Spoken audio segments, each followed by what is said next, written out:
In today's video, I will be going over the most underrated Fortnite chapter of all time. With Fortnite having 5 chapters currently and Chapter 5 Season 3 coming to an end, I thought it would be a great time to look at which Fortnite chapter is the most underrated and give that chapter the appreciation it deserves. So if you happen to enjoy this video, make sure to drop a like on the video and consider subscribing to the channel if you haven't already. And this video is just my opinion, so if you happen to disagree with anything I say in this video, that is completely fine. We all have our own opinions, so let me know what you guys think is the most underrated Fortnite chapter in the comment section down below. Without further ado, let's get right into this video. Alright guys, getting straight into this. It was a little difficult picking the most underrated chapter. I immediately eliminated chapters 1 and 2 because I think those get the appreciation they deserve. Both are great chapters and some of the best Fortnite has put out. Since they are very popular, they're definitely not underrated. And chapter 5 isn't even over yet, but even if it did end after season 3, I don't think the season would be underrated.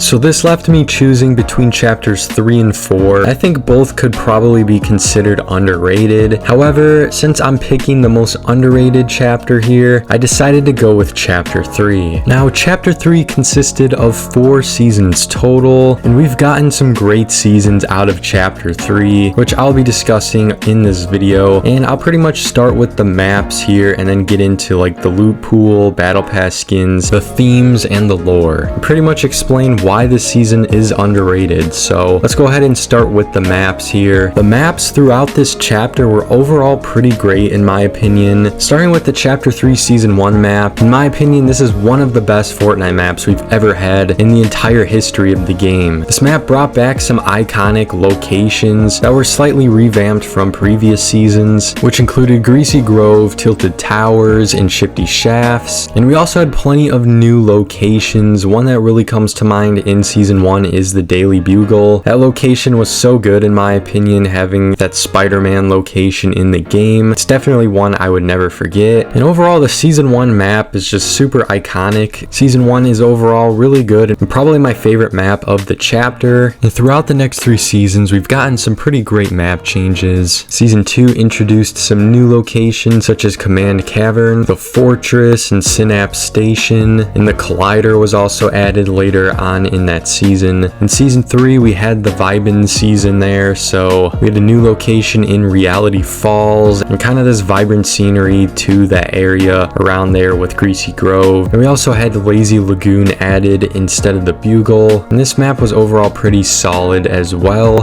In season 4 we had Lazy Lagoon replaced with Lustrous Lagoon, and there were some other good map changes as well. And overall the map changes were pretty good in my opinion, although I will say the season 4 one probably my least favorite out of all of them. But still, I feel like we had a lot of great maps come out of chapter 3, and I really do miss this chapter at this point. But moving on to pretty much the new features that were added in chapter 3 as well as the loot pool. Something I think all players can agree on was that Fortnite took many risks during this chapter of Fortnite and added many new gameplay mechanics and changes throughout each season. And whether you liked them or not, we could all agree that it was nice to see Fortnite trying new things to try and expand the future of their game, and I think they really did that in this chapter. And that's a major reason why I think chapter 3 is so underrated, is because players don't give chapter 3 the credit of really changing the game of Fortnite as we know it. I mean, we were introduced with the sliding mechanic, which I think was added at the start of chapter 3, and that is something that's still in the game to this day, as well as the sprinting mechanic, which was added in season 2, and mantling was also added during this chapter. These mechanics really changed how the game was being played and what strategies could be utilized to play Fortnite. It really changed the future and direction of what Fortnite was going into. Not only that, but Fortnite took a huge risk by disabling building in season 2, and the addition of zero builds really changed not only casual playing in Fortnite but also competitive play, because now we have competitive zero builds in Fortnite. And having zero builds added into Fortnite during that season really gave a lot of enjoyment to players who didn't like building, and it also made it much more accessible to all gamers that just want to play a third-person shooter without having to learn building mechanics or anything like that. And I think it's safe to say these risks with the gameplay mechanics paid off in the long run, because it not only improved the movement of Fortnite and animation styles, vehicles, but also allowed a large population of third-person shooter gamers come into Fortnite and be able to play it without having to learn any sort of building mechanics. So definitely some huge props to Fortnite for taking risks, experimenting with the game, and improving upon it for the future. In terms of the weapons, items, and vehicles, I'll pretty much just list out the most notable ones. There's obviously a lot of stuff added within a full chapter of Fortnite, so I'll just try and list the more notable stuff added throughout the seasons. And some of those weapons are the MK7 AR, which was a pretty solid assault rifle overall. The Ranger and Hammer assault rifle were also in this chapter. Both of them were also some pretty great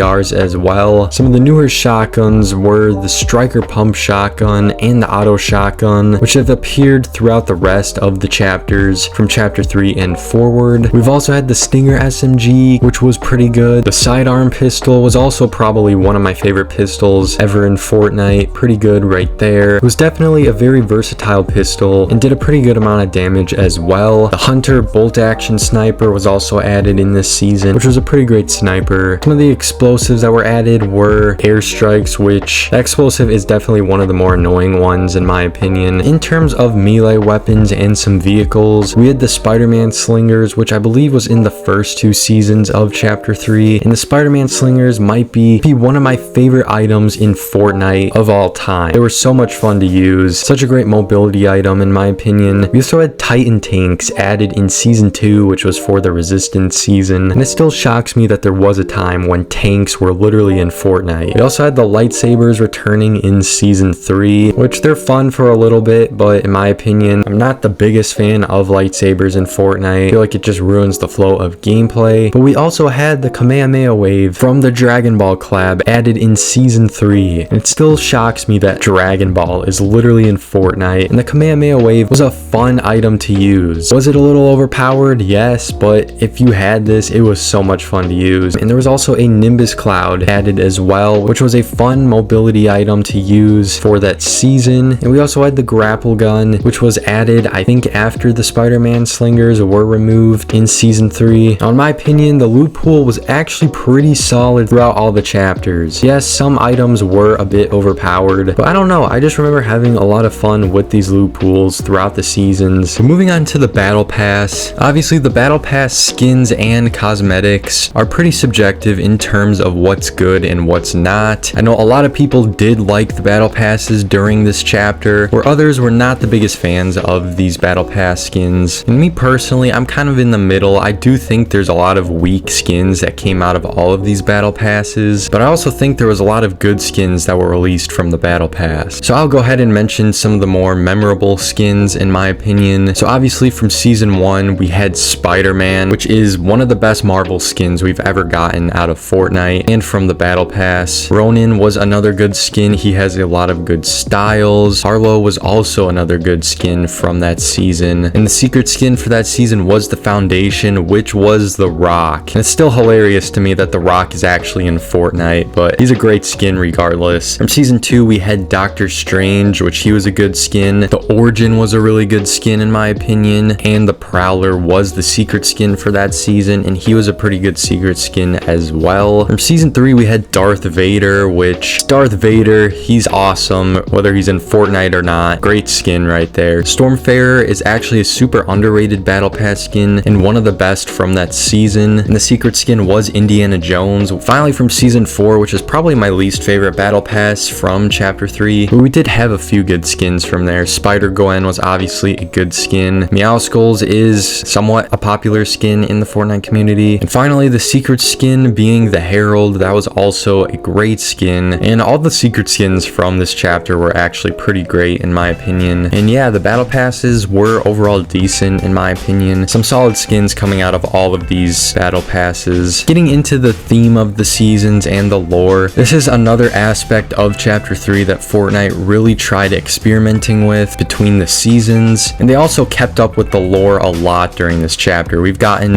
a lot of lore and story plot from this chapter. So in season 1, we had the flipped theme, which pretty much introduced a new map, which was a flipped version of the chapter 2 map. It was definitely a good introduction to the new chapter. Season 2 was the Resistance, which this was another great theme in my opinion. It was pretty much a war-based season, and lots of destruction was happening during the season. And then it goes into season 3, which is essentially the complete opposite, which was the vibin season. Personally, I'm not the biggest fan of this season, but I definitely know a lot of people that love this season and think it's one of the best of chapter 3. And what I really appreciate about this season is doing pretty much the exact opposite of the last season. Fortnite took a huge risk here, going into like the aftermath of the war from the last season. It was a very peaceful season, not really my thing, but definitely appreciate what that season was. And season 4 was finally the Chrome season. This Chrome aspect was pretty much consuming the entire island. Season 4 was also one of the weaker seasons of this chapter in my opinion. Still, I really appreciate what Fortnite was doing, taking many risks throughout each season, having a lot of changes and trying to make the game stay fresh. And I really appreciate what they were doing this chapter and would definitely like to see them experiment with more themes and gameplay mechanics in the future. But in conclusion, Fortnite chapter 3 is probably the most experimental chapter we've ever gotten from Fortnite. Fortnite took many risks and I think a lot of them paid off and really paved the way for the future of Fortnite in terms of gameplay and the flow of each match. And since it really created the next step of Fortnite for the future, definitely one of the most important chapters we've ever had from Fortnite. And I definitely think it's the most underrated chapter out of the 5 we have. But anyways guys, that is going to do it for this video, so thank you all so much for watching. If you disagree with my opinion, let me know what you guys think is the most underrated Fortnite chapter we've gotten. And if you happen to enjoy this video, make sure to drop a like on the video and consider subscribing to the channel if you haven't already. Thank you all so much for watching this video, and I'll see you all in the next one. Later.